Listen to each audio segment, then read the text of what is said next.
അങ്ങനെ പറഞ്ഞിരുന്ന അവസാനം ഞാൻ നമ്മുടെ ക്രിസ്മസ് ട്രീയും സ്റ്റാറും പുൽക്കൂടും ഒക്കെ സെറ്റാക്കുന്ന വീഡിയോ ഇവിടെ എഡിറ്റ് ചെയ്യാൻ എടുത്തിട്ടുണ്ട് ഗൈസ്. അപ്പോൾ പിന്നെ ഒരു 2 ആഴ്ചയ്ക്കുള്ളിൽ ഞാനിത് പോസ്റ്റ് ചെയ്യുമെന്ന് പ്രതീക്ഷയുണ്ട്. നമുക്ക് നേരെ നമ്മുടെ വീഡിയോയിലേക്ക് പോകാം.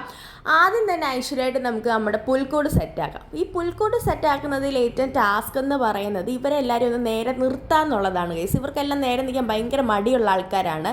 എനിക്കൊന്ന് ഇത്രയും വർഷമൊക്കെ ആയില്ല, ഇത്രയും പ്രായമൊക്കെ ആയില്ല, അതിൻ്റെ ബുദ്ധിമുട്ടുകളായിരിക്കും. ഒരാളെ നിർത്തുമ്പോൾ മറ്റേ ആൾ പോകും, മറ്റേ ആളെ നിർത്തുമ്പോൾ അടുത്ത ആൾ പോകും. ഇത് തന്നെയാണ് റിപ്പീറ്റ് ചെയ്യുന്നത്.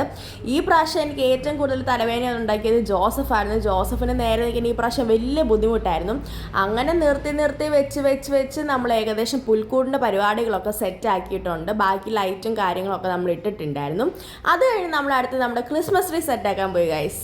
ഈ ട്രീ കണ്ടോ, വെറൈറ്റി ട്രീ അല്ലേ? ആദ്യമായിട്ടാണ് ഇത്രയും പെട്ടെന്ന് നമ്മൾ ഒരു ക്രിസ്മസ് ട്രീ സെറ്റാക്കി കഴിയുന്നത്. ഇത് ഭയങ്കര അടിപൊളിയായിട്ടുള്ള ട്രീ ആയിരുന്നു കേട്ടോ. വെക്കാൻ ഭയങ്കര എളുപ്പമായിരുന്നു. പിന്നെ നമുക്ക് അതിൻ്റെ ലൈറ്റും മറ്റേ ഓർണമെൻറ്റ്സും കാര്യങ്ങളൊക്കെ സെറ്റാക്കുന്ന പരിപാടി മാത്രമേ ഉണ്ടായിരുന്നുള്ളൂ. മറ്റേ നമ്മുടെ പണ്ടത്തെ ക്രിസ്മസ് ട്രീ ആണെങ്കിൽ നമ്മളതിങ്ങനെ അതിൻ്റെ ഓരോ ബ്രാഞ്ചസ് ഇങ്ങനെ നമ്മൾ നീട്ടി നിവർത്തിയൊക്കെ വരുമ്പോൾ എന്തോ ഒരു സമയം എടുത്തായിരുന്നാവുന്നത്. അത് വെച്ച് നോക്കുമ്പോൾ ഇത് കൊള്ളാം ഗൈസ്, നല്ലൊരു വെറൈറ്റി സാധനമായിരുന്നു. അതുപോലെ ഇതിൽ നമ്മുടെ ലൈറ്റും ഒക്കെ ചുറ്റാനൊക്കെ കുറച്ച് എളുപ്പമുണ്ട്. ഇതിൻ്റെ ആ ഒരു ഇതിൽ തന്നെ ഇങ്ങനെ ചുറ്റി അങ്ങ് പോയാൽ മതി. മറ്റേതിൽ അതൊക്കെ കുറച്ച് ടാസ്ക്കായിട്ട് എനിക്ക് തോന്നാറുണ്ട്. പിന്നെ ഈ ഓർണമെൻറ്റ്സ് സെറ്റാക്കുന്ന കാര്യം മാത്രമേ ഇതിൽ കുറച്ച് പാടായിട്ട് വന്നിട്ടുള്ളൂ. പക്ഷെ അത് നമുക്ക് ആ ഒരു നാക്ക് ഇട്ട് കഴിയുമ്പോൾ പിന്നെ പെട്ടെന്ന് നമുക്കത് കിട്ടിയെടുക്കാനായിട്ടും പറ്റുന്നുണ്ട്.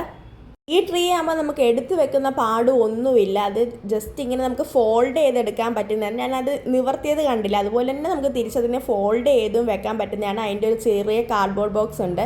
അത് കയറ്റി വെച്ചാൽ ഒരുപാട് സ്ഥലവും വേണ്ട, നമുക്ക് സുഖമായിട്ട് എടുത്ത് വെക്കുകയും ചെയ്യാം. അങ്ങനെ ഞാനും മമ്മിയുടെ നമ്മുടെ ക്രിസ്മസ് ട്രീയുടെ അലങ്കോലപ്പണികൾ ഏകദേശം ഇവിടെ സെറ്റാക്കിയിട്ടുണ്ട്. ഇടയിൽ കൂടെ നമ്മൾ നമ്മുടെ സ്റ്റാറും ഒക്കെ സെറ്റ് ആക്കിയിട്ടുണ്ടായിരുന്നു കേട്ടോ. അപ്പോൾ ഇതാണ് നമ്മുടെ ഫൈനൽ ലുക്ക് എന്ന് പറയുന്നത്. അപ്പോൾ ഇത് നമുക്ക് രാത്രിയിലത്തെ കാഴ്ച എങ്ങനെയാണെന്ന് കാണാം. അപ്പോൾ നമ്മുടെ രാത്രിയിൽ നമ്മുടെ ക്രിസ്മസ് ട്രീയും പുൽക്കൂടും സ്റ്റാറൊക്കെ ഇങ്ങനെ ഇരിക്കും. ഫോണിൽ കൂടെ കാണുമ്പോൾ കുറച്ച് രസക്കുറവുള്ള പോലെ തോന്നുന്നുണ്ട്. പക്ഷെ നേരിട്ട് കാണുമ്പോൾ ഇങ്ങനെയുള്ള ഗൈസ് നല്ല അടിപൊളിയാണ്. അപ്പോൾ അത്രയേ ഉള്ളൂ. Okay bye.